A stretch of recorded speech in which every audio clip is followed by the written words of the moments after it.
good? What's good? What's good, everybody? This is Tyler Marr, and we speaking with The Winters.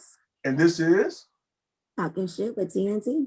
All right. What's up, everybody? We started a little bit later than usual, trying to get this shit together. So I know we were speaking off air, but we were talking about, they did pass that new stimulus bill. What do you think about all that shit?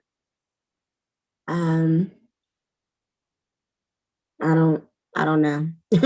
I really have no input on that because if I get money, when I get money, it's just gonna sit there. Then I'm just gonna wait and see how that goes. Because you never know when it's coming exactly. So just waiting to see. I know people are already trying to count my pockets anyway before I even get a check. So yeah, I'm just gonna wait and see.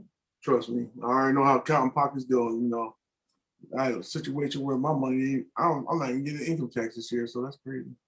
I find it interesting. I was looking, you look at the news and you see how how our government is ran, and I don't know how to say it. It's ran like a clusterfuck. Like, all right, I always wonder how you got a group of people, a diverse group of people, and you got two different parties, but they both seem like they're not really willing to work together, but they're just willing to sit there and sabotage each other. Yeah, pretty much. Yeah, it's weird because the only reason I brought it up was because I was looking at it today, and this thing passed the House and passed the Senate, and it go back to the House, and it should pass on Tuesday. But the big thing was not one Republican voted for this stimulus package. Not one. And I have a hard time believing that every Republican think that their constituents cannot use the money. You get what I'm saying? Or use the programs in the account. I have a hard time believing that every one of the Republicans believe that they are not supporting this because they believe that their constituents don't want to really support getting money to help them get out of the hole they're in. But I think they just want to stick together of sabotage or have it on record that they were against the Democrats. You know what I mean? And you know what? And for the most part, Democrats do the same shit. So, how can you have a government or a democracy ran when not because people don't want to agree or can't agree, they just refuse to agree because they don't want to lose a sense of power that they might have in the long run when they go up for re-election. Well, but the question is, I guess, do they need it? Because that's kind of the motto of Republicans: pull yourself up by your own bootstraps, blah, blah, blah, blah, blah. But it's kind of like they see it themselves, they're well off. They don't have to be concerned about this, that, and the third. I mean, they don't, in my opinion, Republicans don't care about other Republicans that don't have money. So whereas Democrats are like, let's, take care of everybody. Let's protect everybody. Let's serve everybody. Republicans are like, yeah, I'm sorry, but you're gonna fit where I'm at. I'm sorry you didn't get where I'm at. So be gone. Shoo. You know what? In that part of it, I do see that and I do understand that. And I do, oh wow. Wait a minute, I came from nowhere. I seen them. Wait a minute, hold up. See somebody double dipping. This ain't double dipping. No, that was nice. Hold up. So nobody gonna see this, but she, before the show started, she did not have wine in her cup. She had something else. I did have wine in my cup. You were pouring wine? I was pouring wine. Oh shit! I thought that was something else. I'm so sorry. Nah, I ain't got no liquor up in here. Okay. Well, I mean, I do, but I'm not drinking that today. I'm drinking the wine. I don't know. Mind you, it's not the expensive wine. It's the $5 brand from Walmart.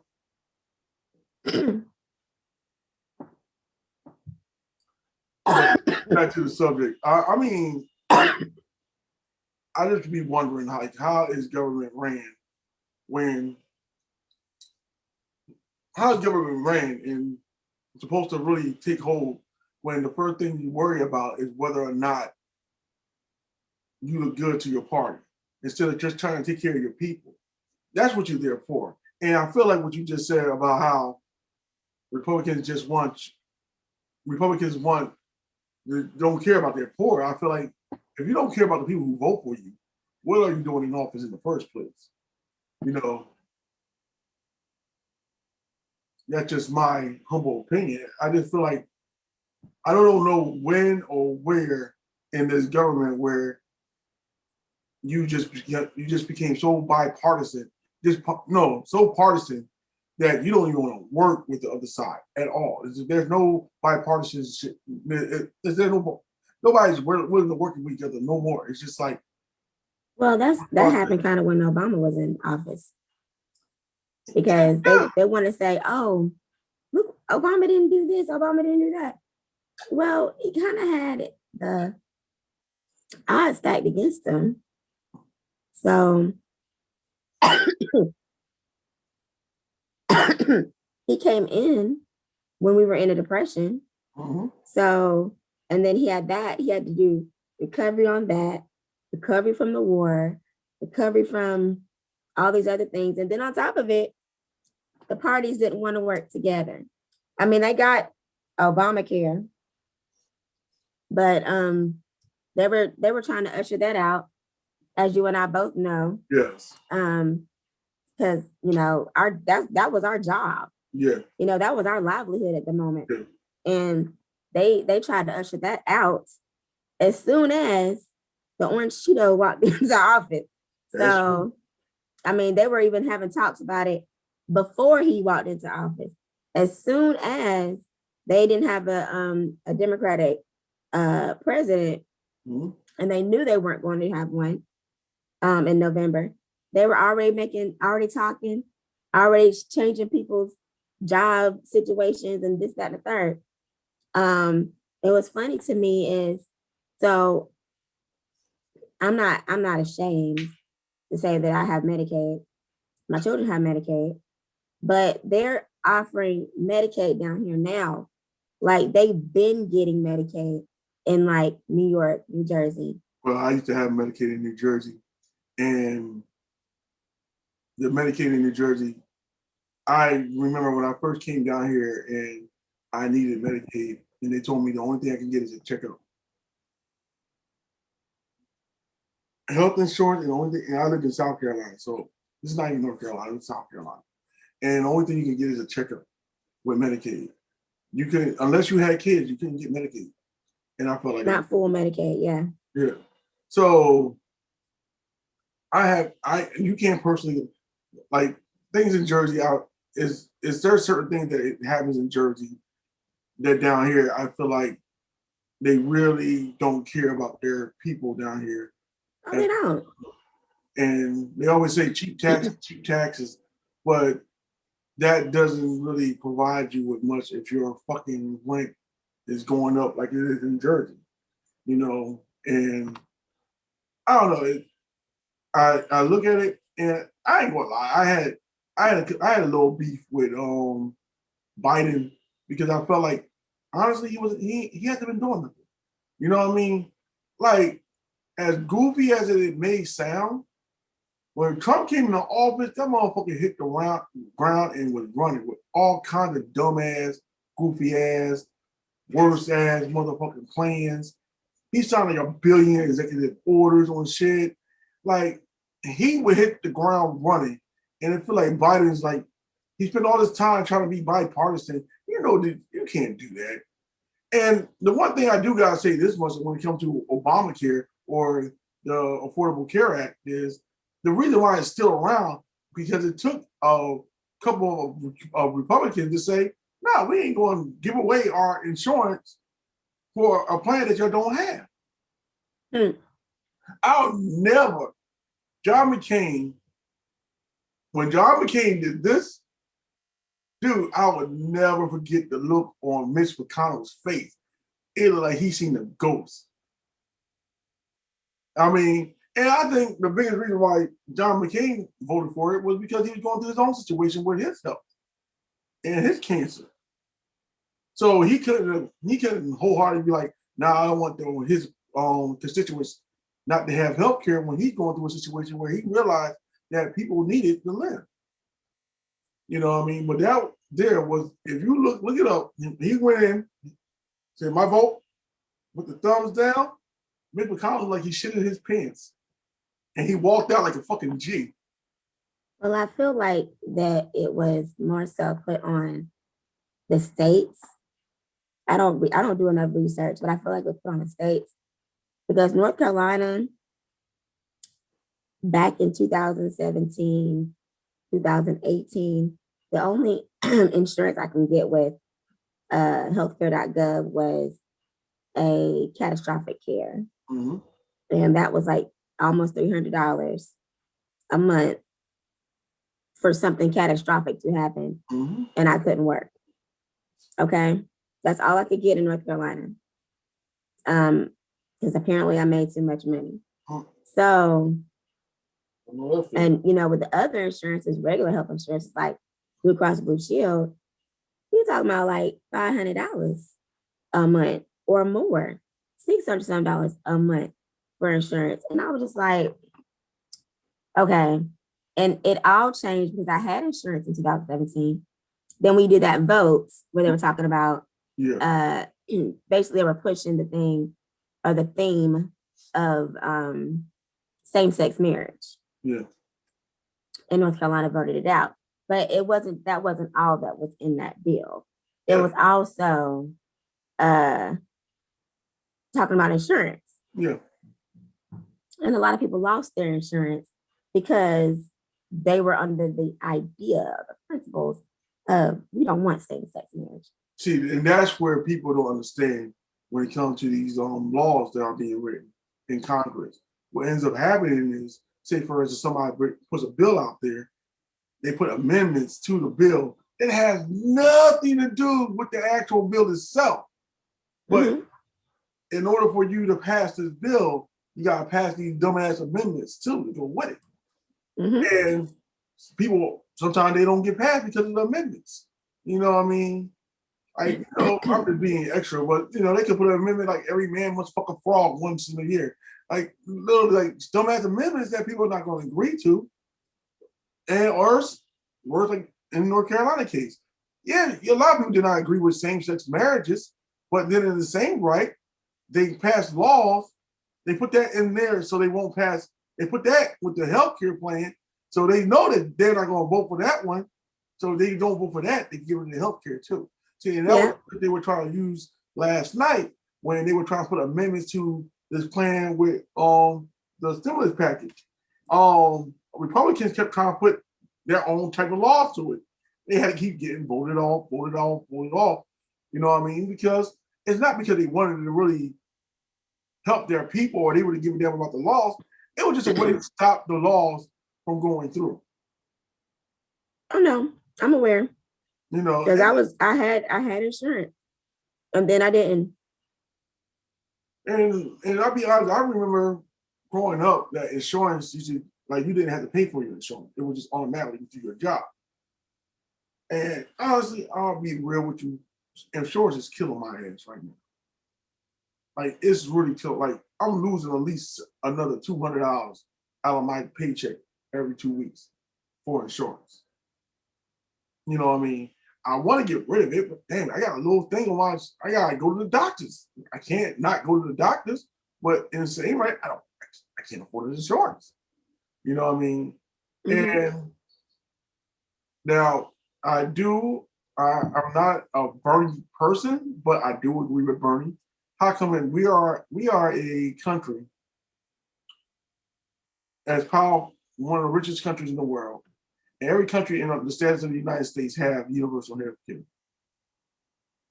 What gets me is, this is a question you might not know or not. What gets me is, how do these people con people from not getting shit that can help them out in the long run? How do they con people? How do they con them and say, oh no, we don't want free health care. We don't want this. We don't want this. Like, how How do you con It's poor easy. people not to do want that? It's easy. How? How did Hitler get Germany to agree with doing what they did to the Jews? All right. How did slavery go on for 450 years? All right. I mean, it's easy to do. All right. So they could bring slavery back today if they really, really wanted to. So, for instance, with the Hitler thing, all right, I can and I'm not saying that he's right, but I can almost understand how you can have a person like Hitler in Germany. I said Italy, dumbass. In Germany, because all right, after World War I, Germans were really put down, and they really didn't have a lot of money or resources at the time where they can really build themselves up. So I feel like the Germans felt like they needed something to give them pride, and they needed a victim or someone to blame. So of course they blamed the Jews. And I'm not saying that it was right, but Hitler had a little bit more background to what he was doing than right now. Like, you can't tell me that you can sit here, Jethro, or not even Jethro, some nigga who have a little bit but don't really have a lot. And you can literally say, you know what? I don't agree with free healthcare. I don't agree with that because it's going to raise my taxes. What brings me to a whole other point, but I'm not going to get into it right now. Maybe not. I don't know. Let's see how it's passed. I just want to know, like, when they say it's going to raise my taxes, like, how much taxes you think it's going to raise? Look, I just got done paying $8,000 of back taxes for somebody. $8,000 worth of back taxes. How is the person that had to pay $8,000, a teacher, how is this person who makes only about $40,000, $45,000 a year charge back taxes, but Donald Trump pays $750 and he's worth the billions of dollars? I mean, how do we get away with that? But you want to attack somebody who barely had money for $8,000 that barely have it, but you only charge somebody with billions of dollars, $750 worth of taxes? You must have hit somebody. You tried to was slick though. Yeah. But yeah, that's always been I don't know, that's my pet peeve. It's like, as not even poor people, because poor people at least get shit. As middle class people, you really are fucked over. And there's nothing that you can do about it. Like, you really are fucked over. Like, you don't get, they come after you the hardest. You make just enough where you can't qualify for food stamps and assistance, but not really enough to survive. And it brings me to the whole point of, like, for instance, Charlotte. When I first moved down here, when I originally moved down here, it was about 17, 18 years ago. I was down here in 2003. What was amazing to me, and my biggest reason why I wanted to move down here was it was affordable to live. You know what I mean? $500 a month for rent. And look, I looked at all the apartments, nice areas. $600. And that jobs wasn't paying about what I mean. At the time, $10,000 was actually pretty decent. You know what I mean? I come back down here in 2015. Of course, the prices are higher, $700. You'll expect that shit. And 2015 is only about, 6 years ago? Yeah. From 2015 to now, you can't get a 2-bedroom apartment in Charlotte for less than $1,100. No matter where the fuck you live. $1,100. And nothing too big. Housing down here in Albemarle, out of all places, you can't get a 3-bedroom house in Albemarle for less than $1,000. There's not a rental for less than $1,000 in Albemarle. There's not shit in Albemarle that make this worth $1,000, over $1,000 in rent. least in Charlotte, you can say, well, you know, I am in the city. There's a mall, there's a store, there's a convenience, there's, you know, you got amenities, there's public transportation. There's no public transportation in here. Why the fuck the house in Albemarle cost $1,000 fucking? Well, because it's 45 minutes from Charlotte. They're building new things like every year. And the people that are coming down here to live are coming from up north, coming from Florida, coming from. That's the thing though.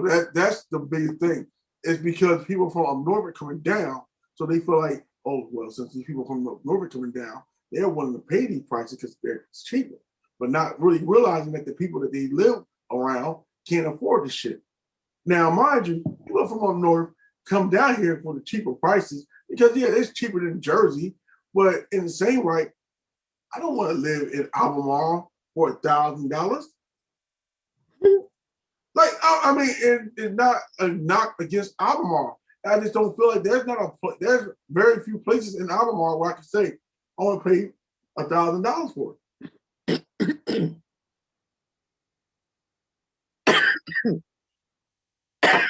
It's just me. I don't have no hate towards Albemarle whatsoever. I just feel like there are places in Albemarle's not a place, and you're right. It's 45 minutes from Charlotte. That's fucking 45 minutes from Charlotte. Period. You know what I mean? So I don't feel like that's not convenient. You ever try to drive home from Charlotte drunk? Yeah, drunk. It's hard. It's hard as hell. Shit. I've done it though. I've done it. But that's in my younger days. I've done it. My early mid-20s. Hold on one moment. Hold on. Where's your charger at, Paris? All right, we back. My bag, and I don't know my bag. But yeah, so I don't know. It's just, to me, it's like, you know, we live in a time where we live in a strange time. You know what I mean? I'm complaining about it, but you know, I just feel like we are living in times where this is really crazy. Like, I don't know how people survive doing this, because there's a lot of stuff going on that we can't really handle. I mean, it's hard to handle. And the healthcare thing is really important to me, because I feel like people are sick and we really don't care. How do you not support a bill just because it's not your bill for us, and you refuse to give people more money on stimulus? They don't support it because they can afford it. Exactly, and that's so they're not thinking of everybody, because the whole idea, from what I know of Republicans, is pull yourself up by your own bootstraps. That's a bunch of nonsense. Then they look at Black people, and they look at the natives that were here. They look at everybody who has dealt a unfortunate blow because of their race, because of their whole being, and they tell them same people to do the same thing. Now, if you want to tell another white person to pull yourself up from your bootstraps, you do that. Hold on. But yeah. Ooh. Now go back to talk about the your theory on Republicans. They can tell another white person to pull themselves up from their bootstraps. Mm-hmm. But telling a Black person, a Native American, people of color in general, like, I just don't come here with that nonsense, because we as a people have tried to pull ourselves up from our bootstraps without complaining, while complaining. And, you know, it's like every few steps you make, they push you back 10. Every little few steps, they push you back. And just looking at these shows, I've been watching, ABC has a series out, was it Soul of a Nation or something like that? And then on Netflix, they have Amend, that's being hosted by Will Smith and other celebrity co-hosts. Yeah. And it's like you're looking at all this stuff, and you can kind of clearly see why Black people are, fed up, why they mad, why they angry. There should be no such thing as the mad Black woman. Shouldn't be, because we Black women as a whole are the most educated population in the United of these states. That is true. We are the most educated. Okay, we have surpassed white men. We have surpassed white women. We have surpassed Black men. We have surpassed all others. We are the most educated populace in the United States. That's true. And for good reason. For good reason. Because we're still not being raised. I don't feel like Black children are being raised to be in love, get married, all that type of stuff. I still don't feel like we're there yet within ourselves. I feel like Black children are being raised to survive. You're gonna be faced with struggle. This is how you overcome it. This is how you get over that. This is how you do this. This is how you do that. This is how you mitigate through all the things that are being thrown at your way. Okay. You know, we teach our children to survive instead of to be in love and to be easy or whatever. We don't teach them that. We teach them survival. I was taught survival. Yeah. You know, my parents didn't want me to be a cosmetologist because they didn't feel like I would survive being a cosmetologist, because if I was a teacher, then I would get, benefits, the summer's off, I would get insurance. But a cosmetologist didn't have insurance. They can have summers off if they own their own business. All they gotta do is rent their booths out. It's the same difference. We're not taught to go after what we love. We're taught to survive. And I feel like we got some workings to do within ourselves as Black folks. We got some working to do within this whole community, because, you still have people out there. There's some people out there that are, really nice, Go to a different part of Charlotte. Go to south end of Charlotte. Yeah. Go up there to Pineville, Huntersville area. Go up there. Go to Whole Foods. Because I went there and they're just like they're nice. They're nice for no. Most of them people are, let's be honest, they're mostly Democratic. Second of all, you know what? And because I'm one with that whole, because I was told to go to school for auto mechanic. I don't like fixing cars. I don't know nothing about cars. I don't like cars. But I was told that I needed to go to school to fix cars.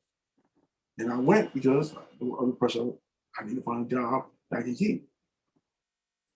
I didn't like it. I didn't finish. Who told you to do that? Oh, my mother. You said your mother? Yeah. Cars wasn't my passion. IT was my passion. But, Black people don't get a job in IT.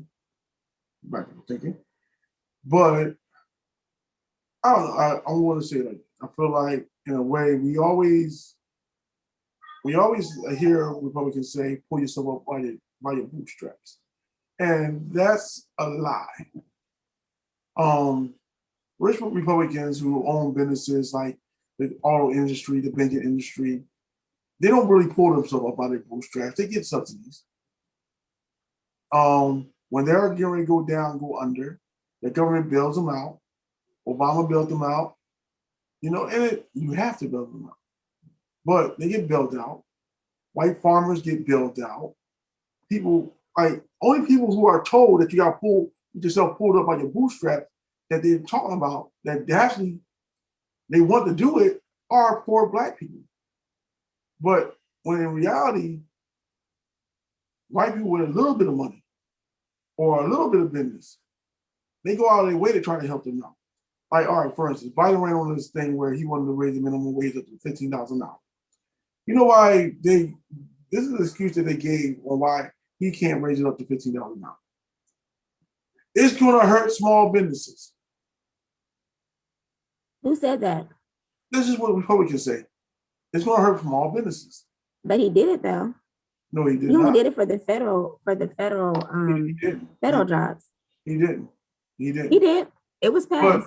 But no, what I'm saying is now he was trying to raise it for the national. I think the national minimum wage is $7.25, and that was it was really raised 15 years ago. It was a long time ago.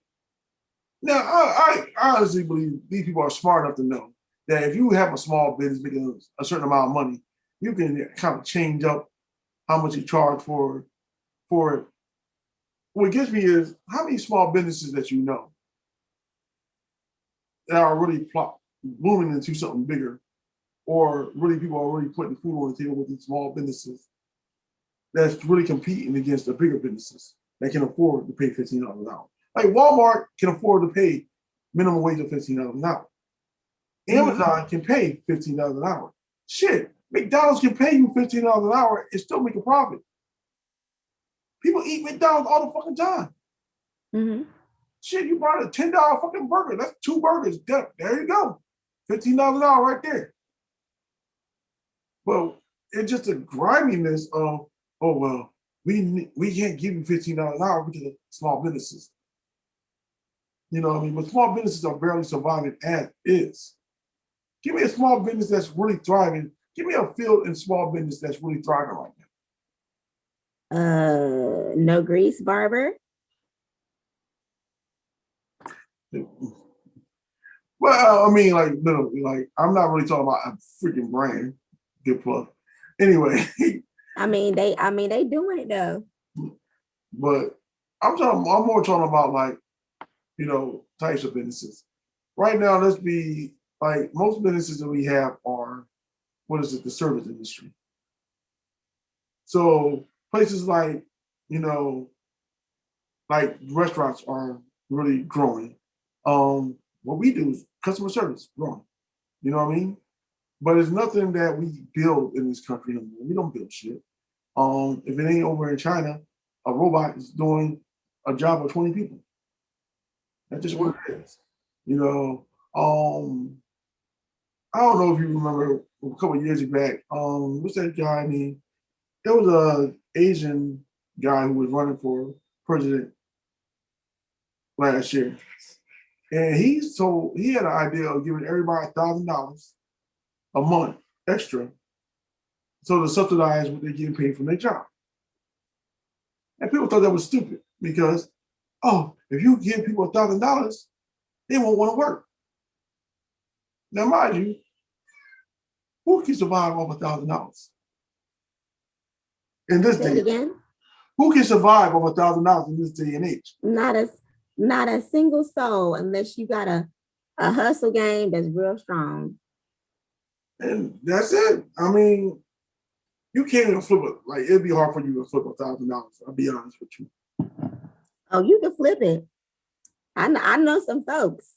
Yeah. Hell, I could flip $1,000, but and it ain't no other stuff either. Because I sell bundles. I could flip $1,000, no problem. But the thing is I'm not gonna be just living off of $1,000 either. Like I would take that $1,000 and I would probably pocket it. That $1,000 is not your sole. That $1,000 cannot be your sole reason of. No, absolutely not. So to give a person $1,000 and think that they're going to be living off that $1,000 is crazy. And I'm not against giving people $1,000, but I don't think it I can't get the word. But de-incentivize people from working because you're not going to be able to survive on $1,000. No. You know what I mean? Shit, the rent is not even $1,000 anymore if you ever already went over. That's $12,000 a year. So that you would get extra. Yeah, but that can help people. Yeah, definitely. That $12,000 can help people. Whereas it's like $1,000 a month just basic. I don't want to work, so I'm getting $1,000. Who the hell can survive off that? No one. No one can survive off that. Well, again, you have to think it's, people of color have for years,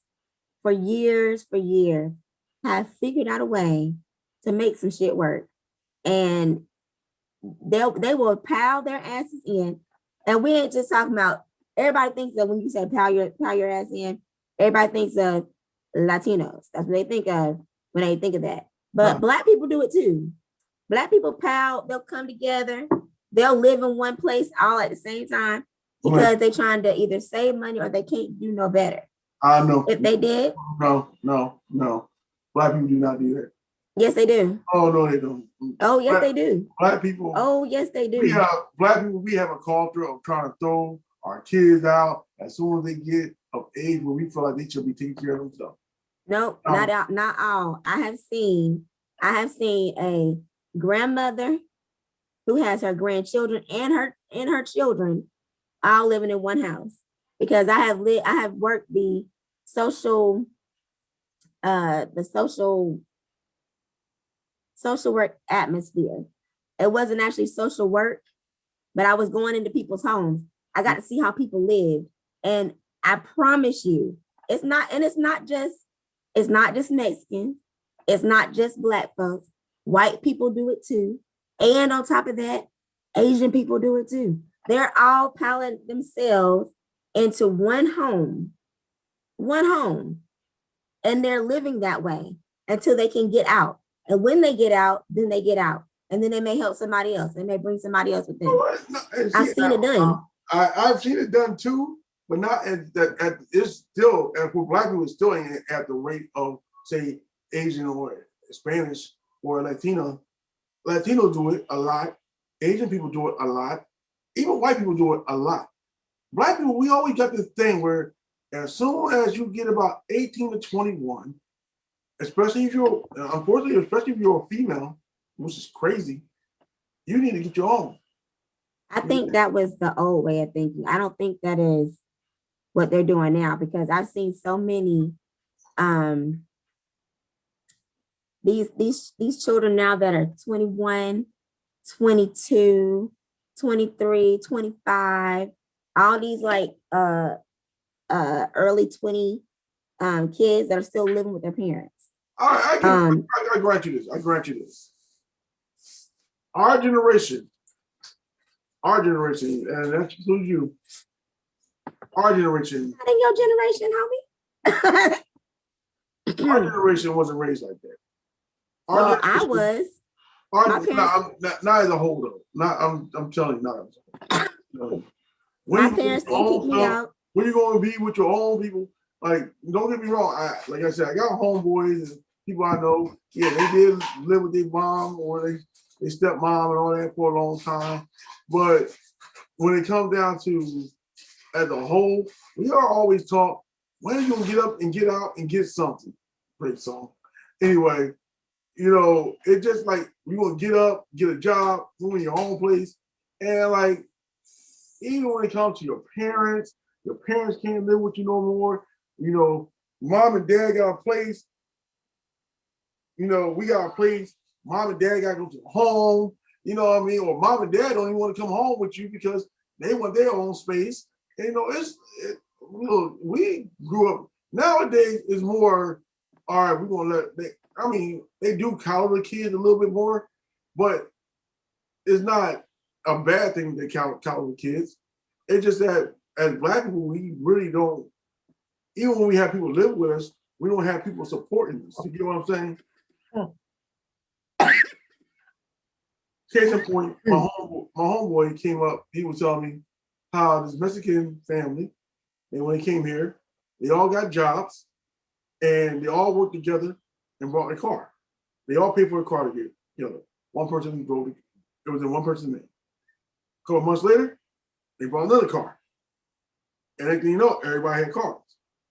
Then next thing you know, they started working on everybody getting a house. One person bought a house, everybody bought. You know what I mean? I just feel like we are always taught, we're not taught to build anything. We're always taught to survive. We always trying to survive. We always trying to figure out our next move. We're gonna get our next meal. Black people, we always are taught to survive. And I agree with you. We are not taught to go after dreams because dreams fail. And if we can't support ourselves, then we be asked out, period. You know, you're not like, you know what I mean? Think about it like this. You got a lot of people doing this YouTube thing, and they making pretty decent money. You got people on here on YouTube who don't have who quit their job and this is what they do full time. And these motherfuckers don't even do it every fucking day. They do it like once a week. And the stuff that they do is taking videos of their family life. They don't show you nothing that's really going on in their family. It's not like you watching fucking Love and Hip Hop where you see all the dirt. You know, everything all, oh, look at this, we got this, we got this. I'm so happy. You know, there's never really no bad stuff with it. But like nobody told us about the YouTube hustle until later on, until last year. You know what I mean? The YouTube hustle? Well, I knew about it. Yeah, I knew about it. I started it like 14 years ago when the triplets were little kids. But I was trying, at that time, I was trying to survive by working a job. Yeah. I didn't feel like nobody handed me anything. I didn't get any handouts. All I had was those three, and I had to make sure they were taken care of. Everybody was like, Oprah didn't call you? Are you kidding me? Oprah where? Oprah who? But that's the thing though, like that's exactly what I was talking about though. Like we are taught to have a job so we can survive. You know what I mean? Me work in the same place, so you know. I don't hate my job, and some of the people I meet on the phone are pretty cool. You know what I mean? I have a good time with some of the people. I do not. I be trying to get off the phone. That is my objective. No, I have a good time with some of the people. Some of the people are cool. But here's the issue. I don't feel like it's something that I would want to do for 10, 20 years. You know what I mean? I like what I'm doing right. What we doing right now? This is fun to me. I like this. This is fun. Mm-hmm. And I feel like I can be really good at it because I like to talk. And this is one of my gifts as a customer service representative that I use as a customer service rep, talking. But I feel like at my job, I'm just stuck in this little bubble of ways of saying things. I can't speak like I want to. Can't speak freely. You know what I mean? Mm-hmm. I do. You wanna know why? Because I don't give a shit. I think the first week I was on there, it's the first 2 weeks. And the little dude was trying to argue with me. Oh, you want an argument? I got an argument for your ass. Hold on one moment. Because I'm at the point in my life where this job ain't gonna make me and it ain't gonna break me. So if they want to fire me because of something I said, hey, fire me, please. I'll go ahead and collect my little change that I'll get from unemployment. Because guess what? I don't care. This one don't care. Mm-hmm. Okay. I'm not I know you do it full time. I do it part time. Mm-hmm. And for good reason. Because I don't like people like that. I don't. I have my few chosen people that I can get along with, that I can talk to, every day or whatever. I have my few chosen ones. If you are not of those chosen ones, you're not on the list. I'm not sitting here. I'm not going back and forth with you. I ain't got time for that. But if there is a good argument to be had, baby, count me in. Because every once in a while, you just need to know that your blood is still warm in your body. And I will get down with the get down because oh boy, I made him sit on his whole face pretty much after the conversation we had. Because I'm like, there's no need for you to be arguing with me. I know you want to speak to a man, and I'm not that. But you're gonna listen to what I got to say because I'm helping you the best way I know how. Just be patient. That's basically what I told him. Well, I don't argue with them people much. And truth be told, I have my ways of doing things. I don't want to. I mean, I can ignore them. I'll put you on hold now. Like I'm doing something and be watching TV. But Not yet put anybody on hold. I have not yet to this day. I have not put anybody on hold. Even the person who wanted to argue with me, I ain't put him on hold. I just told him, "It's your order is coming. Be patient."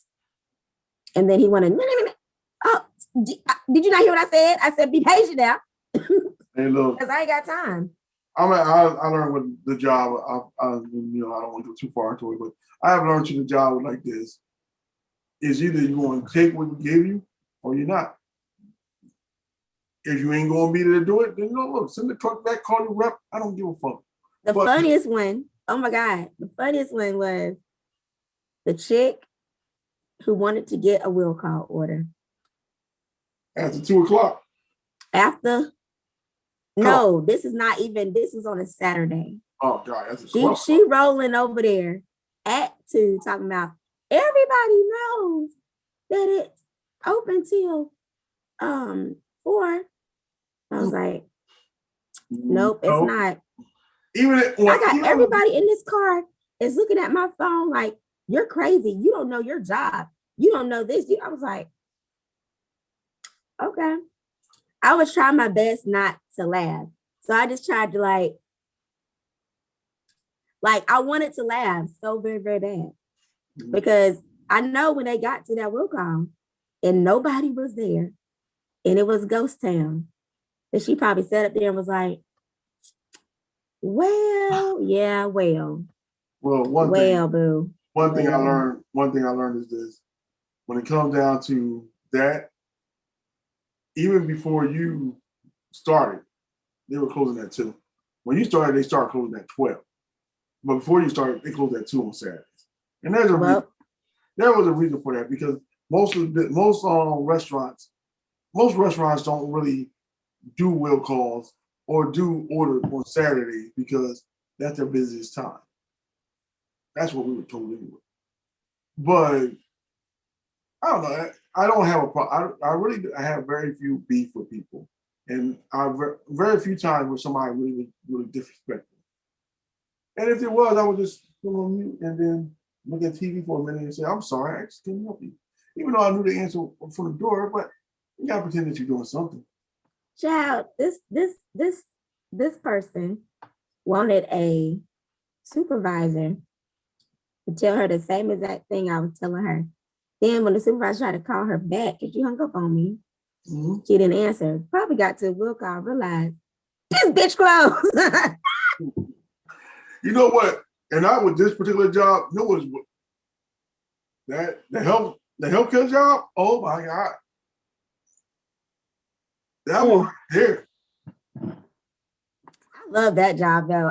Oh my God, I sincerely enjoyed working for Optum. Oh no. Because I was a supervisor. So when we got them phone calls, baby, wasn't no monitoring going on, no quality. Baby, let me tell you, I could shut somebody down so quick, boom, boom, boom, and have them sitting there in silence. Because if you want what you want today, honey, you're gonna listen to what I got to tell you. All right, I'll hang up the phone. Here's a weird. Oh, sir, I've already asked you to simmer down. I can't remember what I always said. I've already asked you to disengage the conversation. We need to de-escalate the call. So if you can't calm down, I'm going to hang up. I will disconnect the call. Yeah. All right, sir. Have a good day. Click. And it was just like that. You can call back and get somebody else. And if you call back and get a supervisor, guess what? That's what we're going to do. Click, click, click, click, click. So you calm down. Calm down when you talk to us. We're trying to help you. Now, I helped a lot of people because they got with the program. They understood. I learned this. Now, this is weird because when I worked at Optum, the first time I worked there, we worked for Affordable Care Act. And that's before they took away from that. But the crazy thing was, it was like, I had a call and I was trying to tell somebody something. I forget what it was. It's almost 6 years ago. I was like, yeah, but you can't do it. You can't do it. You can't do it. And I can see myself going back and forth with this person. The girl that was sitting next to me, it was a white girl, or across from me. She was sitting across from me. She said, "Let me get the phone." I said, "Well, all right, whatever." I let her get the phone. She got on the phone, told her the exact things I said, And they listen. and he listened. Mm-hmm. Mm-hmm. They listened. Mm-hmm. He said, "I'm the supervisor," and blah blah blah. Told her every word verbatim what I said. Mm-hmm. I understand. Have a good day. They heard her and her white voice and thought that she knew what the hell she was talking about. Guess what? I use my white voice all the time. My voice don't get. I don't know. I don't even think. Let me see. Thank you for calling. I can't. I'd be like, "Thank you for calling. Da-da-da-da-da. This is Summer. Da-da-da-da-da." And you can't. So you can go somewhere. That sounds white. Somewhere. I just think Because my parents gave me a name that's pro-black, not pro-black. I can't say. Thank you for calling Cisco Customer Care. My name is Taiwan. Are you Asian? My name is Ty. That's Because even that could worse. be Tyler. No, That could be it can't. What? All right. So I have heard people who are white. Their name is Daryl, Tyrone, Isha, Keisha. I have heard some white people names that were not like white people names. Marcus. Oh my, Lamont. Marcus spelled like Marcus. Yes. Somebody, but now I wanted this dude that I talked to today. I wanted to clearly ask him, "Are you black?" Oh, Like, what is your origin? that's just I bad. wanted to ask him. His last name is Ruffin, though. His last name is Ruffin. Ruffin. Ruffingdale. I wanted to ask him, yo, are you black? because I was seriously. He probably about, what type of question is that? I just want to know. Oh, that's a legitimate Because question. I'm black. Wait, Because I'm black. Summer don't mean I'm not black.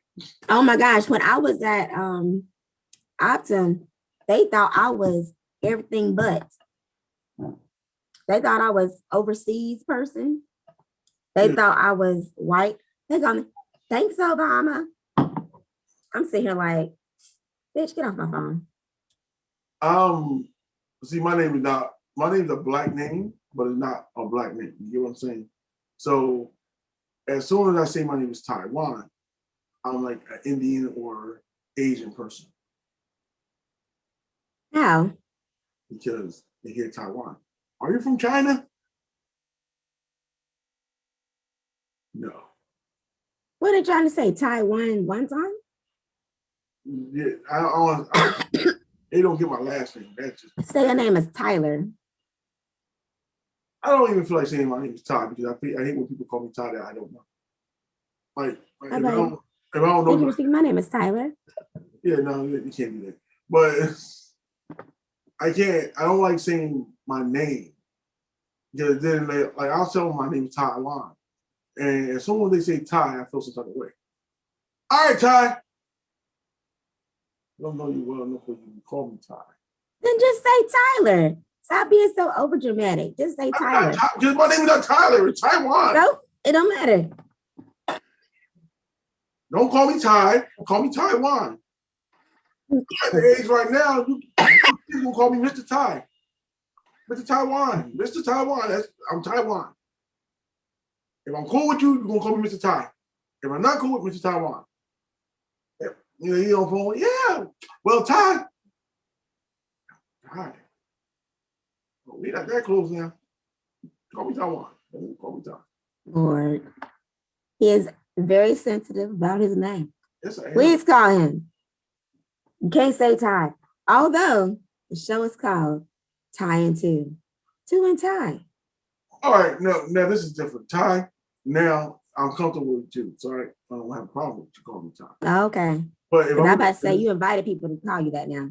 Like in a comfortable setting, Ty is good. But if I'm in a business setting, don't call me Ty in a business setting because I don't know. I don't know. It always been like that with me. I never like people call me Ty. You know, and trust me, I have been called every other name but Taiwan, from Taiwan, Wanidan, Japan. Niggas actually call me Japan. I don't Taekwondo get it. is an Asian country.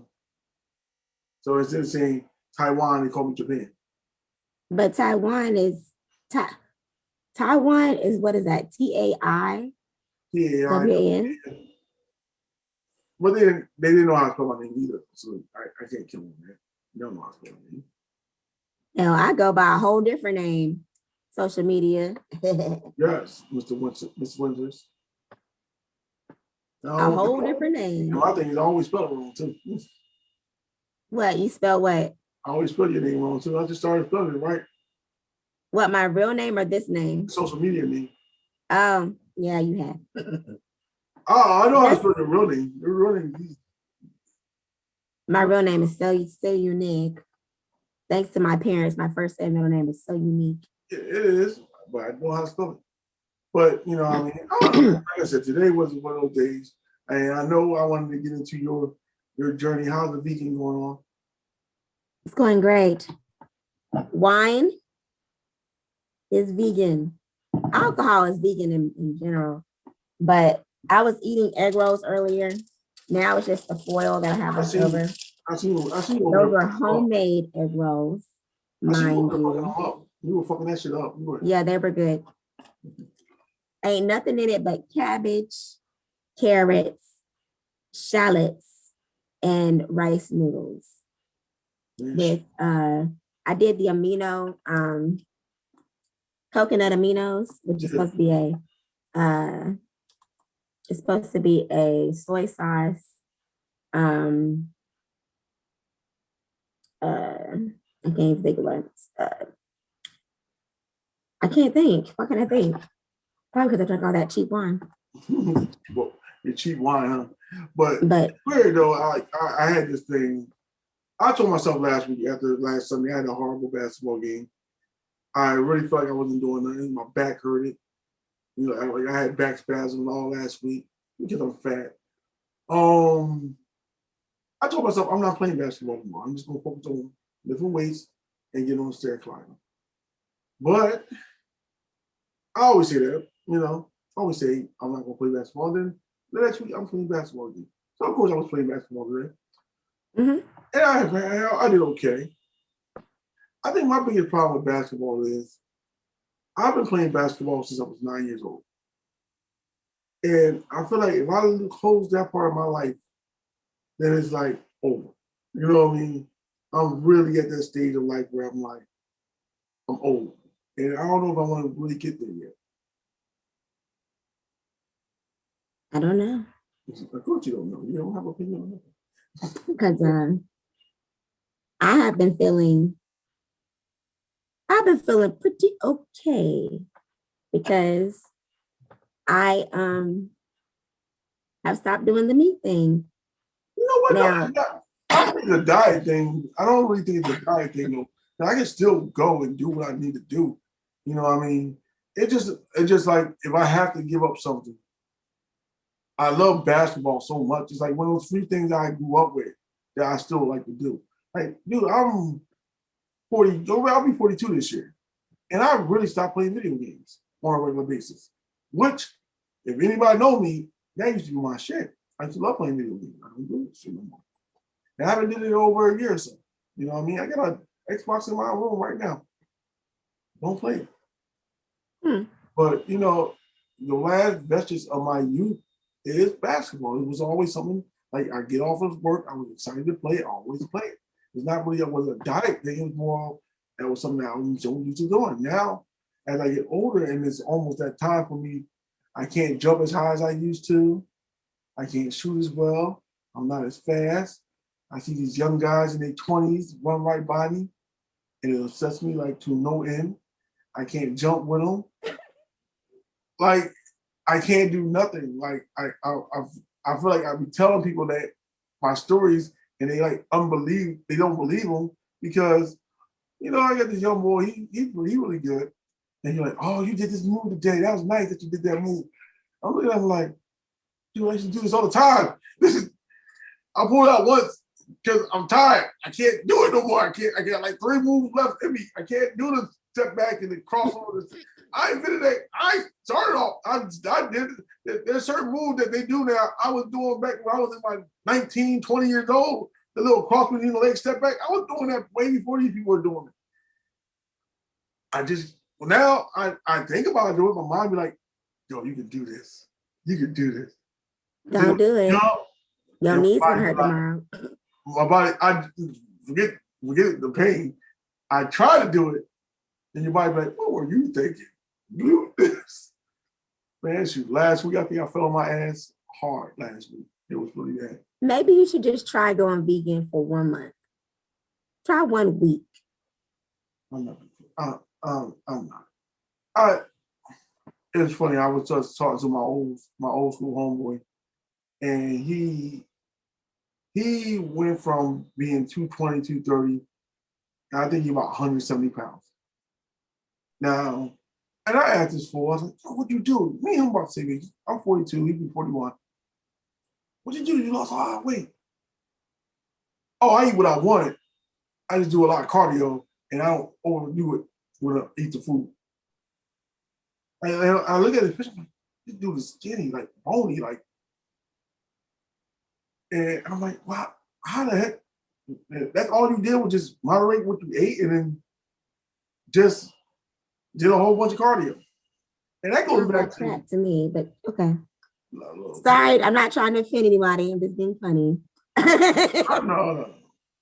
You know what though, and that kind of brings me to one of my final points about, because I know we started off talking about, how the government is trying to give out money and how the government is like nowadays I'm starting to learn, I'm starting to realize even with us doing this, hopefully we get monetized within a year. As soon as we can find out how we can advertise better. But I'm starting to realize that everybody out here now is trying to get a second hustle. Like nobody want to really just do their job no more. Which I do say, I don't blame them. I got a cousin now, he's doing the stock market, he's trying to get into the housing thing right now because he had a decent job. He said, I thought about going back to work, but then I was like, nah, I don't want to do that. My homeboy, he had a decent job. He worked at Dow. He was making good money. And he wasn't happy there. He quit that job and became a fitness trainer. That's how I know he telling me BS.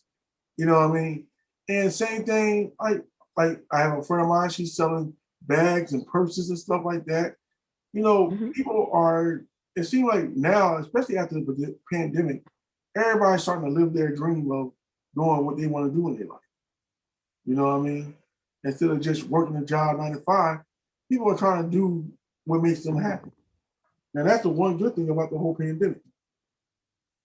Well, I feel like that's kind of where we need to be at anyway. I feel like we've already done the survival thing. I don't feel like these kids that are growing up now, like the teenagers that are teenagers right now, the kids that are in elementary school right now, I don't feel like they're going to be booted out of their house at 18, even in the Black community. I don't feel like that because we lived that, we experienced that. My generation in particular, we talk to our kids. I mean, it's not just like my parents talked to me. Granted, they talked to me, but they didn't talk.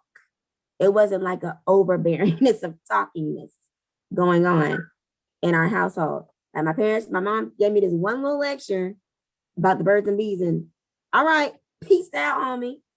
And that's when, like, I was 7. I didn't even have pubic hair. Like, like the conversation was not ongoing. I have been talking to my kids since they were 4 about the birds and the bees, and I continuously talk to them every year, every time it comes up in my head. It may be 3, 4, 5 times a year. I don't care. I talk to my kids, and I feel like that all the parents that are around my age talk to their children, the ones that have the least amount of education. We talk to our kids. You know, Why? Because we don't want them to be like to us. make the same mistakes that we made. And we give them opportunities to talk to us instead of it just being a one-sided conversation. You could come and talk to me about anything. There's no judgment here. That's how I know so much about my kids, because they could come talk to me about stuff. I would not have dared talk to my parents about my sexual life and what all that entailed. I would not have never. But my kids feel comfortable enough that they could be like, okay, mom, even the idea of thinking they want to do it. My boys have told me, like, I know already. So I got to have them prepared when they go out here, going to parties and whatnot. Mm-hmm. They got to be prepared. Can't have no, craziness going on. What though? I feel like, now I want to say this. I feel like, and this is included with me and, my kids and stuff like that. I feel like as parents now we are more apt to be more supporting of our kids' dreams than before. I feel like I said, I'm a 70s baby, you were 80s baby, and we were always taught, nope, gotta get out, survive, make money, take care of your kids, take care of your family. Now I think we are now being more taught that, you know what, there's nothing wrong with you living your dream a little bit. And I'm going to support you. Bring something to the table, but I want to support you to the point where I'm not going to let you be outside and be alone. Whereas, well, I mean, like I said, I'm not making this up. Like growing up, we had, it was always you get out of high school, you get out of college, you get yourself a good job, you move on, get your family. That's it, you're done. But now, I feel like people have bigger dreams than just working under somebody. We were always taught as Black people, especially as Black people, that we have to get a job. We don't need a career. We always get a job. Now, I do say this, with white people, white people are taught when they're young, they have a career. What's your career going to be? What's your career goal? It's not getting a job. We are taught to get a job, manufacturing, waiting tape, a job to support ourselves. Mm-hmm. No dreams. We're just talking about we need a job to support ourselves. You know what I mean? And it's a shame, but I really don't think I ever had a career. I mean, I had a quote unquote career for about a year and a half. You're a teacher, that's a career. I have never had a career. I have never been in a career before. You have been a career.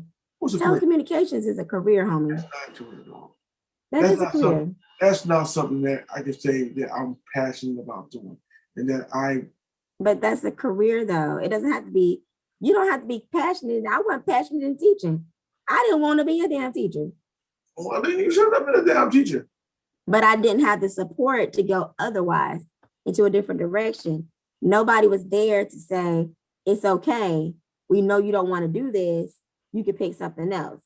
Now is your time to pick what you want to do. And when I tried to do it, my parents didn't support me in the way that I wanted to go. So without support, without funding, I couldn't do what I wanted to do. Even like now, like I make sure that my daughter knows, just because I didn't get a chance to do it when I had the time to do it, doesn't mean that you have to do it. Yeah. You don't have to go into the same field that I want to go into. Wow. Only if you want to. And my thing is, like I said, I don't mind supporting that. I always feel like, though, you also gotta know the realities of whatever you choose to do. You know what I mean? And you gotta know the hard facts about what's going on. So, say for instance, your child want to be a rapper. Your oldest child, 14 going on 15? No, 15 going on 16. 15 going on 16. All right, so I feel like I can support myself. I can support my child want to be a rapper until he's 25. And then you're 25 and you haven't made it I think you need to start to transition into doing something else. And I always feel like the biggest thing with me is it's not always about, and I'm not gonna please write this. I stole this from Steve Harvey. Steve Harvey said this, and I agree with it. I mean, a lot of times we feel like our passion and our talents aren't always the same. And really, our passion and talents are really not the same. I can be passionate about something. Like I told you, I love playing basketball. I'm not going to ever be LeBron James. You get what I'm saying? I'm not going to be able to dunk over people. I'm not ever going to be LeBron James. Mhm. I can love playing back. I can go out and practice 1,000 hours a day, and I would never make it to the league. That's not my talent. I'm not born 6'9", 250, and jump out the gym. My talent is doing what I'm doing now, talking. That's my talent. Mhm. You know what I mean? And a lot of times people feel like they like doing it. Like, you know, if you're a rapper, you like rapping, but you're not talented. And you know, when I'm especially with the newer days, you don't have to be a wordsmith to be a good rapper, but your personality has to be on point. You know what I mean? Like people gotta want to hear you, and if you gotta have something that people gonna buy and want to hear. And so, you know, if you're 25 and you haven't found yourself in the rap game, I think you might want to transition over to AR, E&R. You know what I mean? Art relations, producer, Radio. videographer, something else other than being in the mainstream. You know, you got a lot of people out here 35, 40 years old talking about, this is my mixtape. Listen to my mixtape. Go on SoundCloud. Listen to my SoundCloud. 40 years old. The music that you're doing right now done pass you by. It's a whole bunch of different nonsense. My boys, as you know, have already done some little video songs, rapping.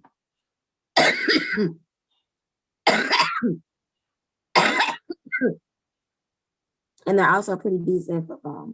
Yeah. But I always tell them, you need to have a backup plan. All the time. So in case it doesn't work out, yeah. What are you going to do besides football? What are you going to do besides rapping? What are you going to do? Because like, you got to have something that's going to, we're still going back to survival. Yeah, you want to survive. But you still got to have something in place, because otherwise you're going to be at my house hanging out with me.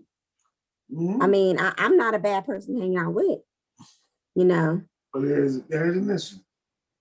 Because I'm not going to have all types of honey dips coming through my house. Exactly. I'm sorry. That's not been to happen. Exactly. So you want to eat your own to do that. Right.